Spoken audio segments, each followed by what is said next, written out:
noches y estamos en RM, tal vez un poco desconcertados por una cadena nacional, la primera, ¿no? Cadena nacional que da el presidente Alberto Fernández. Lo veníamos reclamando desde este programa humildemente hace un tiempo, porque los anuncios importantes los iba dando a cuentagotas y en distintos programas elegidos.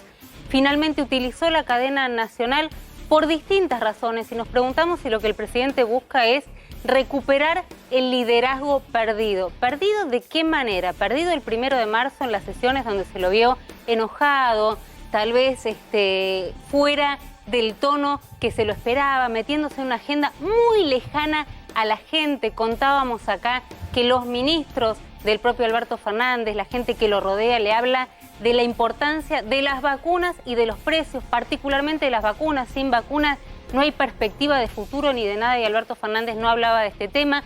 Hoy se lo vio acicalado, tranquilo, en un mensaje que estaba leído, digo que no había ningún tipo de margen de error. Es otro Alberto Fernández. A partir de hoy, decía alguien, está casi reseteándose a ver si consigue una relación un poco menos tensa con todos ustedes y con todos nosotros, que lo veíamos un poco perdido, errático en sus últimas declaraciones, y particularmente en tiempos tan caóticos y tan caldeados como estos, donde no sabemos efectivamente si hay vacuna o no, si vamos a estar preparados para la segunda ola, qué pasa con la cepa de Manaos, temas que venimos hablando constantemente en este programa porque tienen que ver también con la gestión política.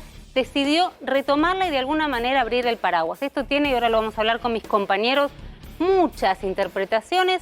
Una tiene que ver con esto que decimos, recuperar un liderazgo tal vez perdido, ver otro Alberto Fernández en otro tono, más sereno, más calmado, anticipándonos que probablemente no haya vacunas, o por lo menos no la cantidad que se había dicho. Los 10 millones de vacunas que iban a llegar en marzo, claramente es algo que no va a pasar. La otra tiene que ver con una cuestión electoral también. Hoy presentó su libro Mauricio Macri, el expresidente, Primer Tiempo, y de alguna manera claramente esta primera cadena nacional le gana la agenda periodística. A ver, me decían fuentes muy cercanas a Alberto Fernández. ¿Saben lo que busca este mensaje? Mostrar que Alberto Fernández tiene las riendas del caballo y las toma él y sabe hacia dónde va. Que no es un caballo desbocado que va a cualquier lado y que lo va llevando de manera confusa y que no tenemos idea, o por lo menos él no tiene idea a dónde está llevando al pueblo argentino. Quiere mostrar que es él quien tiene las riendas. No sé si lo habrá logrado o no, se lo pregunto en principio a mis compañeros. ¿Cómo estás, Javi? Mirá, no queda, Romy, ninguna duda de que el mejor Alberto Fernández o el más valorado por la opinión pública fue el Alberto Fernández de hace exactamente un año, cuando empieza todo el tema de la pandemia, se cierra la Argentina, cuarentena dura, se impulsa las reuniones y las conferencias de prensa junto a Horacio Rodríguez Larreta y Axel Kicillof, y de alguna manera este déjà vu tiene que ver con aquel mejor momento. Pero además, más allá de las interpretaciones políticas, digamos claramente que Alberto Fernández, así como días atrás ante periodistas de ciencia y de salud, la ministra Carla Bisotti, están blanqueando, poniendo en palabras claras de que la Argentina se está quedando sin vacunas. No es vamos a ver, intentaremos. Hay un vuelo en este momento de aerolíneas en Moscú que está trayendo vacunas. Ni siquiera el gobierno argentino sabe cuántas Sputnik van a venir en ese avión. Van a cargar las que Rusia les pueda dar. Ahora, Jairo, ¿esto es un problema de gestión? ¿Negociaron mal o fuimos buenos pagadores, pero nos terminaron estafando quienes nos tenían que proveer justamente de la vacuna? No, sería muy difícil achacarle estrictamente al gobierno argentino que tenga problemas con las vacunas cuando todo el mundo tiene problemas de escasez con la vacuna. Es cierto que todavía restan explicaciones de si podían haber venido más vacunas, por ejemplo las de Pfizer, pero tampoco eso te cambiaba el escenario que se está viviendo hoy en la provincia de Buenos Aires. Hoy en provincia de Buenos Aires advierten que hay vacunas hasta el lunes, que el lunes probablemente se usen las que quedan de los distintos cargamentos que llegaron, y si llega a venir lo que se espera de Rusia, un cargamento de las que vengan, va a haber un par de días de acomodar la logística que va a hacer que se interrumpa, por ejemplo, en provincia de Buenos Aires, confirmado por los propios funcionarios al comienzo de la semana que viene. El dato de Alberto Fernández hoy, de que solamente entregaron el 6% de las vacunas que Argentina contrató, yo creo que lo que muestra, como dice Javier, es asumir que no es que llegamos a una segunda ola amortiguados por las vacunas, sino cambiar el registro, después de hablar con los gobernadores, después de hablar con los especialistas, de hay que cuidarse porque vamos a llegar con casi nada de la población vacunada y hay un reconocimiento. Y esto que decís es clave porque había una interpretación en el gobierno, sobre todo en lo que tiene que ver con la cuestión sanitaria, de que la idea de la vacuna muchos había hecho relajarse en el peor momento. Frente a la llegada del frío, que ya lo estamos viviendo ahora, empezaron muchos a relajarse, a dejar de tener los controles. Total, en cualquier momento iban a estar vacunados y iba a haber más gente vacunada. Eso preocupó mucho porque estamos casi en los peores índices de febrero, lo contábamos ayer y por supuesto del año pasado. Ahora, esto que escuchábamos hoy del presidente Alberto Fernández, insisto, en un tono bastante moderado, dando una pésima noticia, y lo que está diciendo es cuidémonos y mantengamos el distanciamiento porque vacunas por ahora no hay. Lo dijo en otros términos mucho más duro, menos diplomático, sin dudar en sindicar y responsabilizar a quienes son los que no proveyeron vacunas a América Latina. Es el canciller de Paraguay, Euclides, gracias chicos. Euclides Acevedo decía esto en exclusiva para RM hace un ratito nada más. Canciller de Paraguay que está en una búsqueda desesperada de vacunas, pidiéndole a la Argentina, pidiéndole a Chile. Nosotros que hoy no tenemos vacunas, tiene hoy al canciller paraguayo acá diciendo a ver si tienen algo que sea la fórmula para que podamos aceitar la relación con Rusia. En un rato vamos a ver la nota, pero vemos el adelanto del canciller paraguayo enojadísimo y hablando de quienes prometieron vacunas a una América Latina que no les importa absolutamente nada. Me resulta difícil entender que un pueblo heroico como el nuestro no pueda ser el destinatario de las vacunas por la codicia del mundo. ¿Que seríamos ciudadanos de tercera para el primer mundo? Y evidentemente que sí, y no lo somos. De una vez nosotros somos ciudadanos igual que el resto. ¿Por qué? ¿Por qué vamos a sentirnos abandonados como los del África, como los del Cuerno del África? No, es hora de que la humanidad que apuesta en su lucha contra el cambio climático, por la solidaridad, por la apuesta por la ciencia, acontece que en la práctica ahora se nota de que evidentemente no somos muy iguales.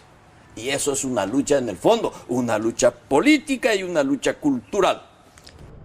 Enojadísimo el canciller de Paraguay, después lo vamos a escuchar, se explayaba muchísimo más contando cómo, por ejemplo, le pagaron al fondo COVAX, este fondo que tiene la Organización Mundial de la Salud de vacunas, por 4 millones de vacunas que nunca llegaron y solamente tienen 24.000 dosis. Paraguay, que estamos acá, digo, hablando de la Argentina, hablábamos el otro día en Brasil con el embajador Scioli, el canciller habla de Paraguay, de la situación de extrema complicación que tiene Paraguay, que no tiene vacunas, y a diferencia de Alberto Fernández, lo que hace justamente es sindicar quienes las prometieron y no cumplieron. Javi. Sí, preparamos ahí un material sobre la existencia de vacunas, las comprometidas y las que de alguna manera llegaron concretamente.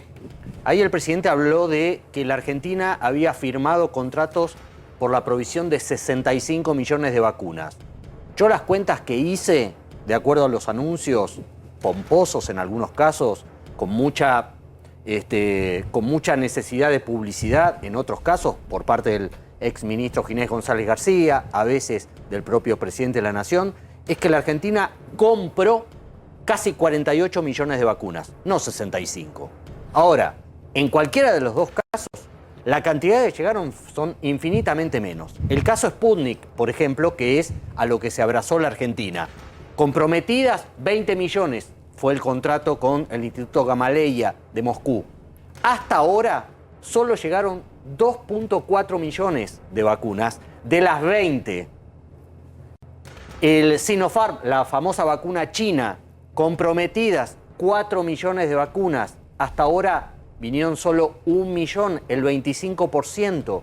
Con eso también se está inoculando en la Argentina. Pero es solo un cuarto de lo comprometido.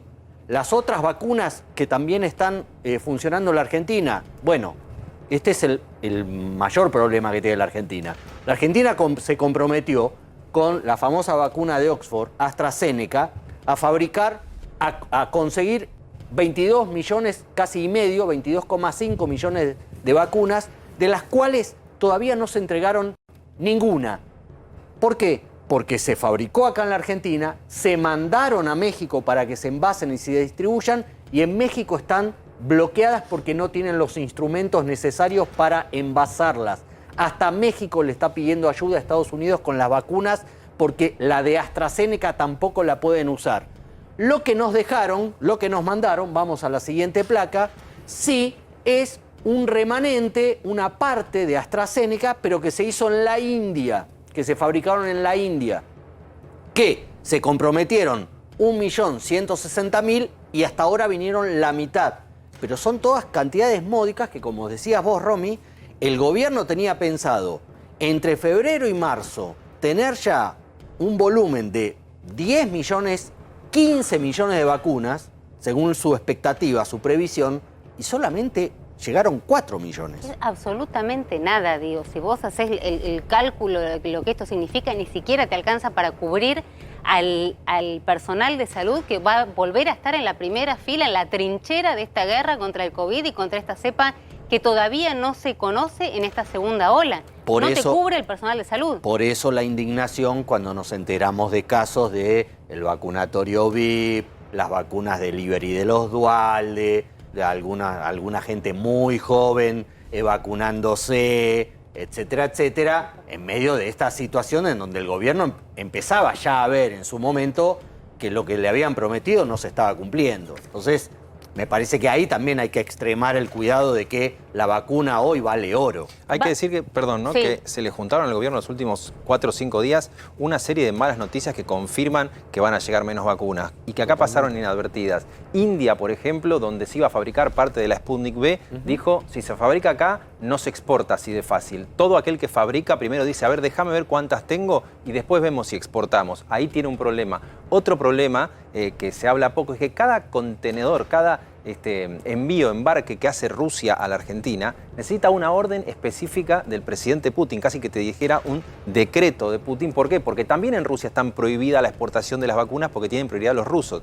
Y cada vez, me contaba una persona que estuvo en las negociaciones en Moscú, cada vez que Rusia va a mandar un embarque, ¿por qué no se sabe hasta el final, hasta que no está arriba del avión, cuántas vienen? Bueno, porque está bajo observación crítica de todo el poder en Rusia a dónde van las vacunas que, repito, salvo en Bielorrusia, salvo algún embarque a México, Argentina, por eso lo dijo algún opositor en Rusia en una protesta, vayan a vacunarse a Buenos Aires, necesita esa confirmación sobre el momento. Y la última noticia, lo que decía Javier, en México hay una funcionaria que se llama Marta Delgado, secretaria de Derechos Humanos de México, que dijo mayo la vacuna de AstraZeneca, cuando supuestamente en abril tenía que estar aplicándose acá. O sea, son dificultades que se acumulan y que están detrás de esto. Claramente, digamos, hoy fue una muy mala noticia, decidió comunicarla por primera vez mediante cadena nacional. Tenemos por ahí cuáles fueron los principales frases que dejaba Alberto Fernández. Trabajamos para recuperar el país. Bueno, esa fue una de las frases. La vacunación no es como la que esperábamos, algo que todos sabíamos, pero estábamos esperando que finalmente alguien lo dijese. No lo decían, no hablaba Carla Bisotti, hablaba, digamos, era muy escueta en sus declaraciones y hay escasez global de vacunas. Finalmente lo dijo, no se juega más con las expectativas, ahora vamos a tener que cuidarnos. En un ratito vamos a estar hablando con el exministro de Carlos Saúl Menem, el exministro del Interior, pero superministro como todos los conocieron, Carlos Corret. Primero quiero saludarlo y preguntarle, en un ratito vamos a estar hablando con él, porque yo no sé si es que sale otro libro, pero bueno, hoy Macri presenta un libro, parece que va a venir un libro sobre la década menemista. ¿Se vacunó usted, Corret? Sí. ¿Pudo llegar a vacunarse? Yo tengo 85 años, voy a cumplir ahora 86 en unos días, y bueno, me anoté en Ciudad y hace unos días me vacunaron. Y llegó, bueno, la primera dosis. Y llegó a vacunar, bueno, y eso no se sabe, ¿no? Lo que dice Corret también. También está la posibilidad, y lo que están evaluando, de dar más primeras dosis y ver qué pasa con una segunda. De hecho, hoy quienes se están yendo a vacunar a diferencia de los primeros turnos, no sé si es que le pasó, no te dan la fecha del segundo turno. Los primeros que se vacunaron con el plan de vacunación tenían la fecha de cuál iba a ser la segunda. A nosotros no. ¿Eh? No, a mí no me lo dieron. ¿Qué le dieron? La primera dosis. La primera vacuna y le dijeron, bueno, en algún momento nos comunicaremos y veremos qué es lo que pasa. En un ratito vamos a estar hablando sobre un libro que escribieron varios, ¿no? Exministros. Sí, yo quiero aclararles, porque hay una pandemia también de libros políticos que sí, hay una pandemia de libros políticos, es cierto. Con respeto, ¿no? Sí, la palabra pandemia. De libros políticos. Este no es un libro político de controversia ni de electoral, ni con fines electorales, ni con fines confrontativos. Este es un libro que hemos diseñado junto con el expresidente Menem hace unos meses, ya hace casi 8, 9 o 10 meses, en el cual participan todos, después daré alguna nómina, los principales colaboradores del presidente en las distintas áreas, explicando cuál fue su labor en las distintas áreas y cuáles fueron sus problemas y sus errores. Bueno, un ratito vamos a ver si hubo alguna autocrítica en ese libro sobre esa década. Totalmente distinto a los libros que estamos acostumbrados ahora hoy. No es Sinceramente, no es Primer Tiempo, no va a volver el Menem, digamos, no intentan volver con este libro. No es una función electoral la del libro, es una función casi de difusión histórica, porque la década del 90, se llama Los 90 el libro, la década de los 90 es materia de discusión permanente. Entonces creo que aportar datos es beneficioso. Ahora vamos a volver en un ratito y vamos a ver si en esta colaboración de los ministros es interesante, del presidente recientemente fallecido, el presidente Carlos Saúl Menem. Efectivamente, preguntaba antes Calvo, ¿hay algún tipo de autocrítica? Javier, muchísimas gracias por acompañarnos y estar acá. Claramente otro de los temas del día y de la agenda. Javier Díaz, que nos está acompañando, está haciendo un esfuerzo extra, estuviste todo el día, creo que te vi a lo largo de todo el día. El otro gran tema tiene que ver con el caso de Maya, esta chiquita que fue buscada durante casi 3 días y finalmente apareció. Hoy detrás de esto hubo una lamentable trastienda política, otra vez parece el vedetismo político, y más allá de la aparición que vamos a estar hablando y dando datos realmente muy duros sobre este caso. Atención, si hay chiquitos, yo diría que por favor traten de resguardarlos. Estamos en horario de protección al menor. Estamos en horario de protección al menor, que no estén del otro lado, aunque lamentablemente la protagonista fue una chiquita, en este caso de 7 años. Pero detrás de esto hubo una pelea política muy intensa, que en realidad es un segundo o tercer capítulo de una pelea que se viene dando entre el ministro de Seguridad de la provincia de Buenos Aires, Sergio Berni, y la ministra nacional, Sabina Frederick. ¿Cuáles son las dos versiones completamente diferentes que mantienen los dos respecto de lo que pasó? Sabina Frederick dijo que habían colaborado activamente con la búsqueda, que habían mandado las fuerzas federales, que habían coordinado junto con Sergio Berni la búsqueda de Maya. Sergio Berni directamente dijo que es una mentirosa, que en ningún momento pudo haber una coordinación cuando le mandó gente que de ninguna manera sabía dónde estaban. Pero esta pelea viene de antes, de un Berni pidiendo refuerzos para la provincia de Buenos Aires y de una Sabina que dice, yo le mandé los refuerzos, y Berni dice, me manda los refuerzos, pero, por ejemplo, yo no tengo la posibilidad de geolocalizarlos. Entonces, si yo necesito, no sé, si hay 5.000 personas que me manda la nación a la provincia y yo no sé ni dónde están ni qué están haciendo, es peor que no me los manden. ¿Esto en qué derivó? En una situación escandalosa donde el segundo de Sabina se enfrenta, o en realidad Berni se enfrenta con el segundo de Sabina, se enfrenta físicamente, acusándolo de aparecer para la foto en el momento de la aparición de Maya y de no haber aportado absolutamente nada a lo largo del día, aunque Sabina, que se mantiene sin decir nada, creo que habló con una radio y después se guardó, insiste en que hubo colaboración.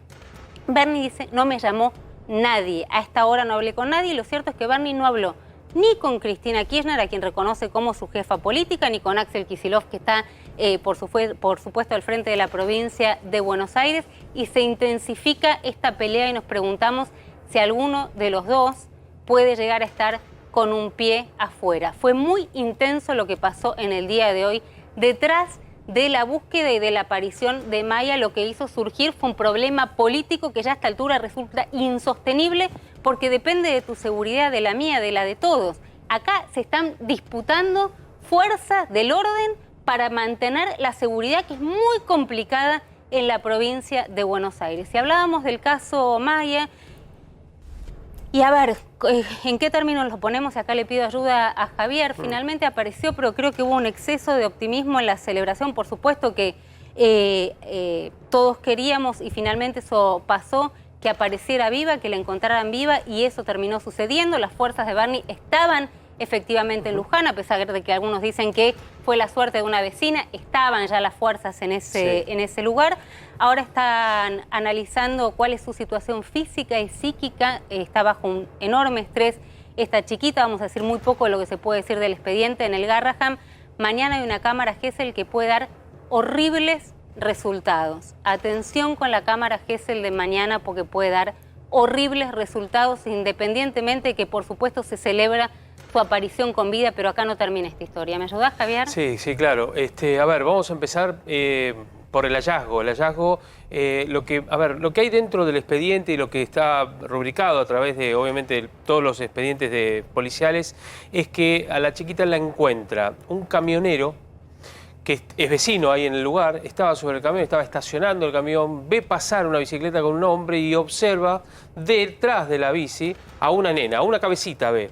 Entonces le llama la atención, inmediatamente baja del camión, lo que me cuentan a mí, y va hasta la esquina y ve un patrullero que estaba circulando, lo llama y le dice, segundos después, ¿no? Le dice que había pasado una bici con estas características, no sea cosa que sea la persona que estaban buscando. 200 metros más adelante, el patrullero va hacia allá, también hay una vecina que ella menciona que los viene siguiendo y llamando al 911.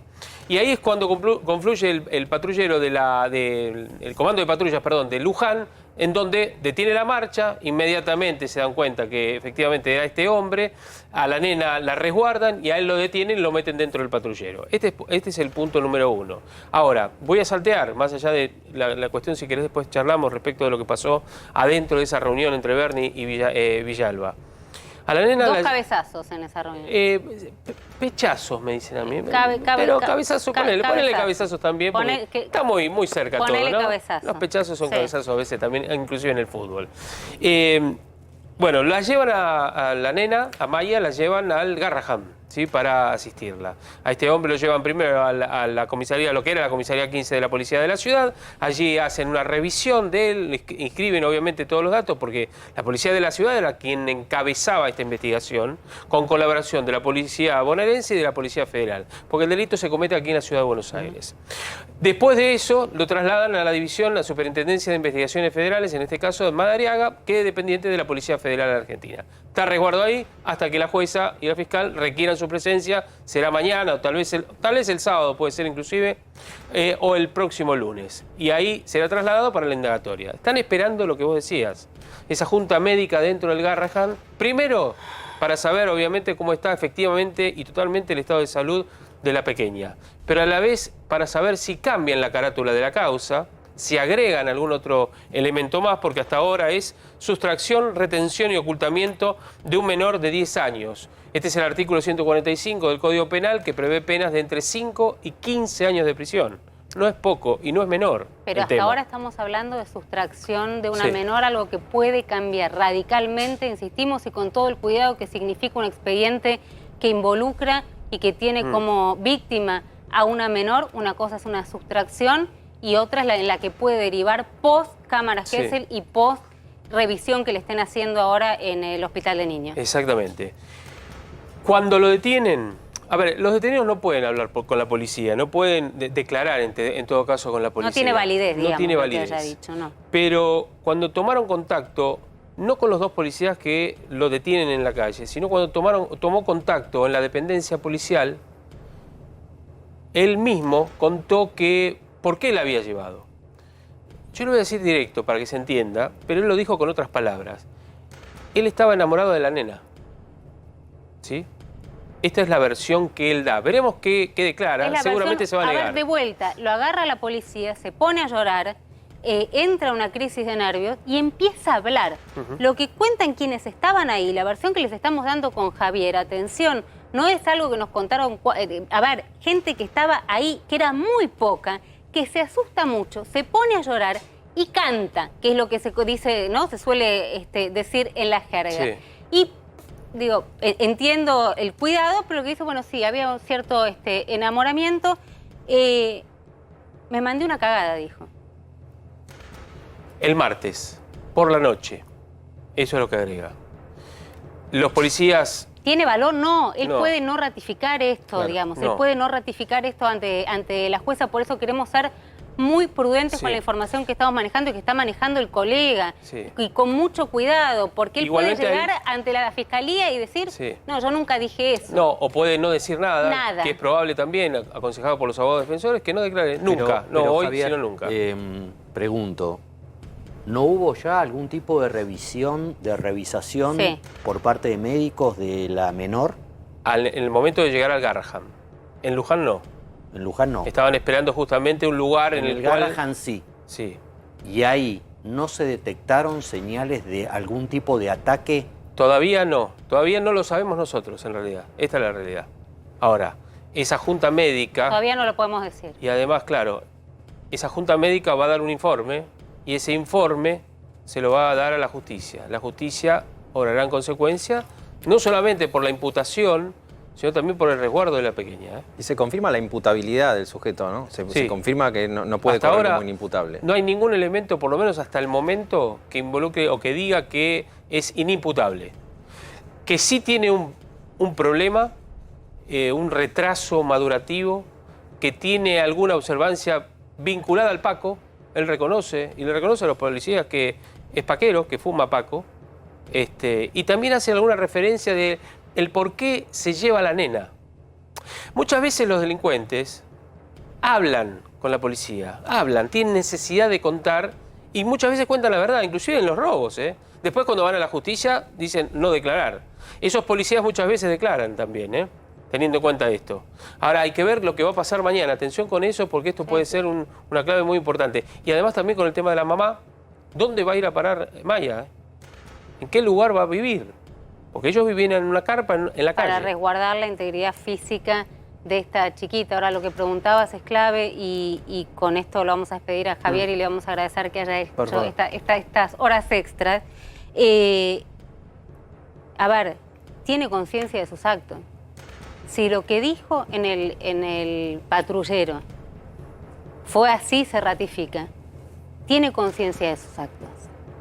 Porque acá la imputabilidad o la inimputabilidad tiene que ver con esto. ¿Sabía lo que estaba haciendo? Bueno, efectivamente, si acá hubo un plan de seducción de esta nena para ganarse su confianza y con el objetivo de poder llevársela, y vaya a saber, digamos, cuál fue, y repito, esto es textual de lo que dijo en el patrullero, la cagada que se mandó.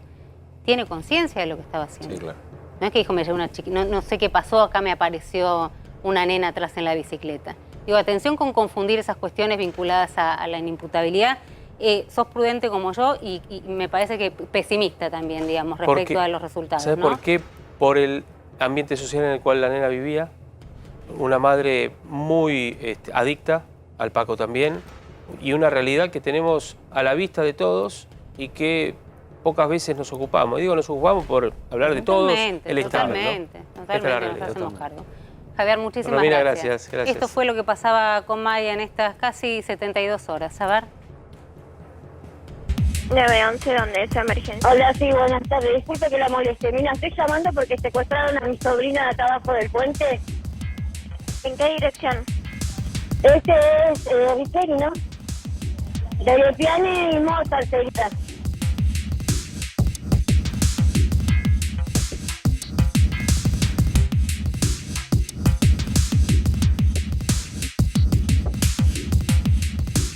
Es buenita, todo le puede preguntar lo que es Maya, es muy dada. Capaz el señor que la llevó la tenía engañada. Vamos allá, le compraba cosas.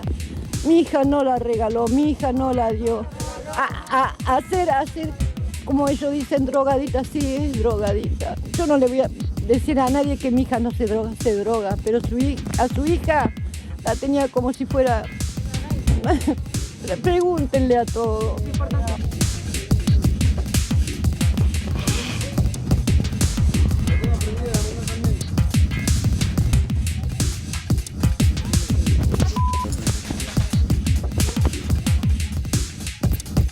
Toma la foto la cara, desgraciado, desgraciado. La mejor, la mejor, la mejor. Está bien, se encuentra bien. Sí, sí. Nada, no le preguntamos nada. Lo que queríamos era abrazarla, nada más. Vernos a nosotros y ponerte feliz. No. Sí, obvio. No preguntamos nada. Queríamos abrazarla a ella.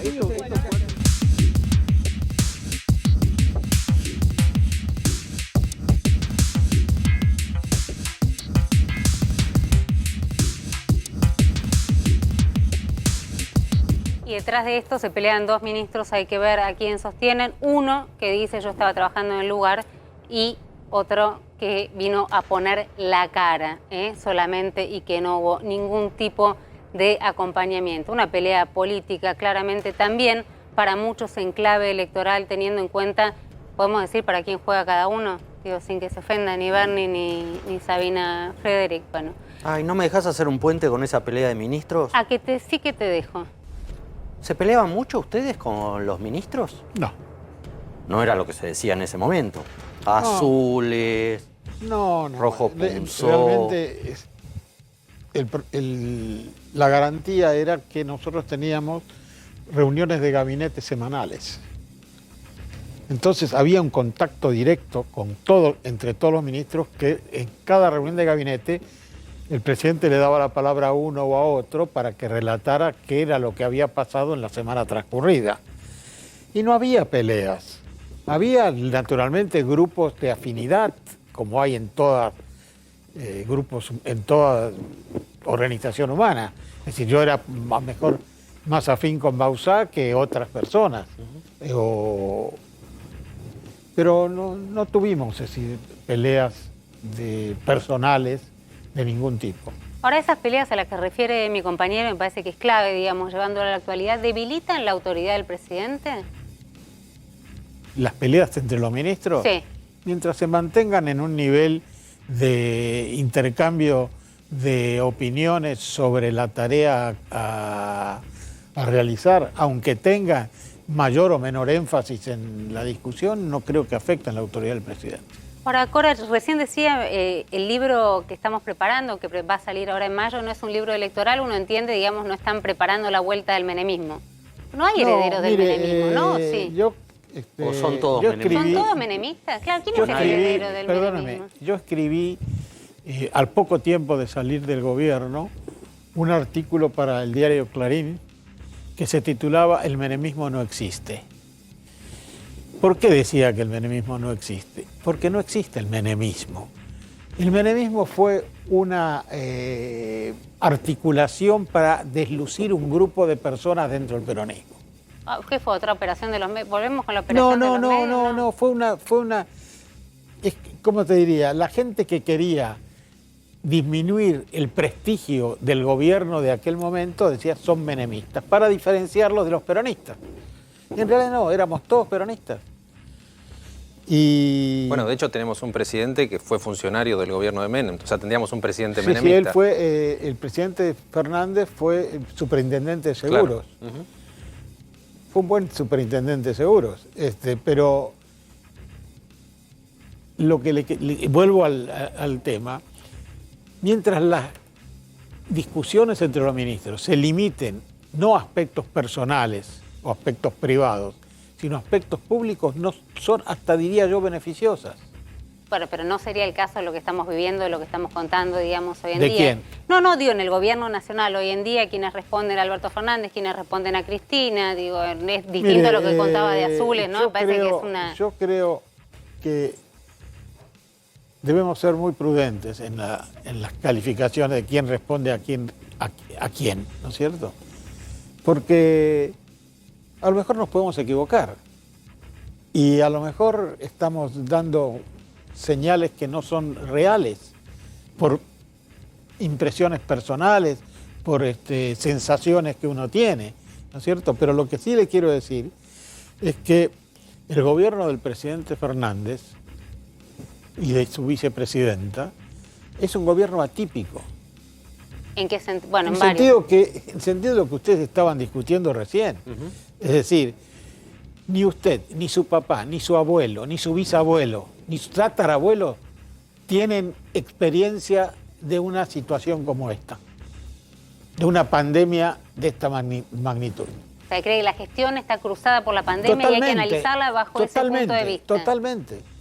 Está con Alberto Fernández en eso, digamos. Alberto Fernández, de la señora de Kirchner, etcétera. Es decir, no hubo ningún gobierno en la historia nuestra que afrontara una situación como esta. Lo más cercano que había era el tema de la fiebre amarilla, que fue un episodio local. Pero Corach, permítame decirle que más allá de la pandemia, previo a la pandemia, también ni nuestros padres, ni nuestros abuelos, ni nuestros bisabuelos se encontraron nunca con una candidata a vicepresidenta que elegía a su candidato a presidente. No, eso tampoco ha pasado en la historia. No, es atípico.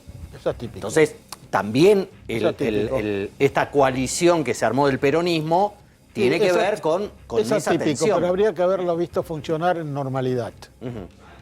Bueno, pero es contrafáctico, no lo vimos ni... No lo vimos ni lo vamos a ver, no pero parece que vamos a ver, no le quiero decir que cuando yo me he acostumbrado siempre en mi vida política y en mi vida intelectual, digamos, en el análisis político, analizar el cuadro completo. Es decir, yo pienso que el gobierno, este es un gobierno totalmente atípico, no solo por lo que muy bien señala su colega, sino por la situación de la pandemia, sino porque, digamos, está dividida, es una coalición, digamos, de alguna manera, es una coalición, dentro del peronismo, pero es una coalición. Y realmente, frente a la gravedad de la situación que estamos viviendo, que usted bien lo analizaron con el discurso del presidente, que yo no tuve oportunidad de ver, pero que escuché otra cosa, estamos viviendo una situación muy difícil, muy, muy difícil. Y bueno, Dios quiera que se iluminen nuestros gobernantes y consigan manejar esta situación de una manera razonable. Ahora, de los gobiernos peronistas, digamos, ¿no? Vamos a poner, me dice, el menemismo no existe, somos todos peronistas, decía, refiriéndose recién a la extracción política. ¿Es el gobierno peronista más débil de la historia, el de Alberto Fernández? No podría decirlo porque realmente... Experiencia y años tiene como para poder evaluarlo. Pero no tengo experiencia, ni el peronismo tiene experiencia, en que el poder, la mayor parte del poder político reside a lo mejor en la vicepresidenta y una parte del poder político reside en el presidente. Y yo pienso que, es decir, toda esta discusión en torno si fulana maneja Mengano, Mengano resiste a fulana, yo creo que es absolutamente inútil, absolutamente falta de objetivos claros, y lo que hay que analizar es cómo estamos viviendo la situación. Y creo que esta es una situación muy, muy difícil, en la que se han cometido errores importantes, como en todos los gobiernos, por otra parte, en este más, porque bueno, ustedes están viviendo ellos también una absoluta falta de experiencia para tratar una situación de la gravedad de esta. Fíjese usted lo que pasa en Francia. Yo he tenido oportunidad, yo viví en Francia unos años ahora, hace un tiempo, ¿no? Y es inimaginable lo que está viviendo Francia, inimaginable. Y acaba de cerrar por 30 días absolutamente París y otras regiones de Francia. Italia también, digamos. Italia también, etcétera. Sí. Y no son países marginales. Y Corach, ¿hoy Macri representa el ideario de los 90 de Menem? No. Mire, no es el neoliberalismo. Digo por las reformas del Estado. No. Mire, yo lo que de alguna manera yo venía a señalarles acá, invitación de la señora, es que justamente el libro este que va a salir en mayo, que se llama teóricamente Los 90, y que está en el cual escriben los principales colaboradores de Menem, que tuvo el presidente en la década de su gobierno. Eduardo Menem, Rodolfo Díaz, Alicia Pierini en materia de derechos humanos, Orlando Ferreres, Alieto Guadañi, Cavallo, Liendo, que fue un actor importante de la A convertibilidad. Jairo ya se lo vendió el libro. ¿Eh? A Jairo ya se lo vendió el libro. Por la temática, digamos, económica, ya ahí se lo vendió. Ricardo Gutiérrez, Jorge Castro en política exterior, Cisneros en política exterior, Susana Decibe en educación, Jorge Rodríguez, el jefe de gabinete, Barra, que analiza el tema de la Corte. Bueno, ahí tenemos una controversia. La peor Corte Suprema probablemente de la historia. Él dice controversia. Espera que lo puso en un tono más bajo, Banca. No estoy de acuerdo en eso. No. Bueno. Quizás la Corte que más cuestionamiento pudo haber tenido es la Corte de 1930 que convalidó los golpes de Estado para toda la historia. Y la nuestra no fue así. Bueno, hay que irse atrás para hay que irse atrás. Sí, y hay que irse atrás. Cuando uno analiza... Hay que ganarle a esa. Ahora Cora, recién digo, no quiero salir del tema de la Corte, es impresionante la cantidad de gente que está viéndolo en este Mayorano, momento. Por ejemplo. Sí, pero a ver, no quiero salir del tema de la Corte. Esas relaciones carnales que tenía... con energía, perdón. No, pero perdón, esas relaciones carnales que tenía Carlos Menem con la Corte Suprema, en algún momento recuerdo fax, no sé si ustedes quienes están del otro lado saben lo que eran, pero que llegó a mandar un fax agradeciéndole a alguno, diciéndole... Negrito, no recuerdo ese episodio. Lo publiqué en Revista 21, a uno de los miembros de la Corte le puso Negrito, espero que disfrutes el cargo y que estés para lo que te pida. Esas relaciones carnales... Sinceramente, no creo que Menem haya escrito eso. Está ¿Hacemos una apuesta? No, mire... Hacemos una apuesta, le mando mañana el fax de hacer apuestas razonables, pero Menem era un hombre muy prudente. Y que le diga Negrito a algún juez de la Corte es posible porque uno de los miembros de la Corte fue socio de su estudio jurídico. Sí, Nazareno.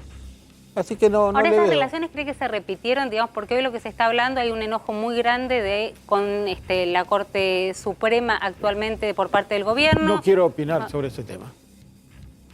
¿Pero creen, digamos, que fueron particularmente atacados? ¿Hay una autocrítica respecto a eso? Pues nos manda la Corte, ¿no?, del Jairo del 30, sí. No. Lea el libro. Lea el fax. Leo el libro y lea el fax. Ahí hacemos el intercambio. Cuando salga, léalo. ¿Menem se murió impune? ¿Cómo? ¿Menem se murió impune? ¿Impune en qué sentido? Bueno, en causas judiciales, Menem fue absuelto en la causa Armas. No sé qué otra condena tenía en este momento. Tenía todavía pendiente lo de Río Tercero. Bueno, mire. Y tenía, sin llegar a la Corte, varias cosas que se fueron prescribiendo. Discúlpeme. Tener buenos abogados sirve. No, pero Menem murió absolutamente reconocido, respetado y con absoluta conciencia de que él había hecho un excelente gobierno. Esa era la imagen que para usted había en la sociedad de Menem. Eso es lo que la sociedad va a conservar de Menem. Ahora, Cora, usted, digamos... Va a conservar de Menem porque, si yo no quiero... Pero hay 4 o 5 episodios sustanciales en el gobierno de Menem, sustanciales, que no han sido suficientemente valorados y que ahora son valorados. Por ejemplo, yo le quiero señalar alguno. La reforma de la Constitución. Primera vez que la Constitución argentina se sanciona por consenso. Todas las demás veces se sancionó por las consecuencias de éxitos militares, como el derrocamiento de Rosas, como la expulsión de Urquiza a Paraná, como etcétera.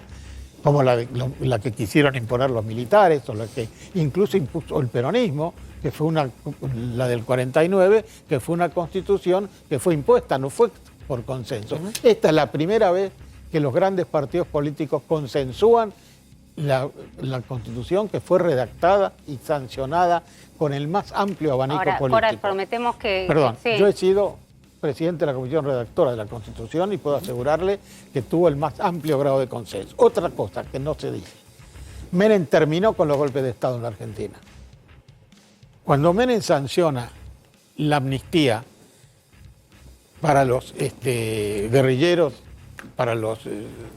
y para los militares, lo hace con la condición de que no era la última vez que se hacía.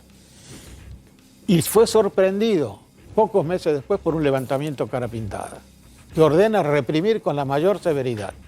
Los cabecillas de ese levantamiento estuvieron presos casi 15 años. Tengo un minuto. Perdón, 15 años.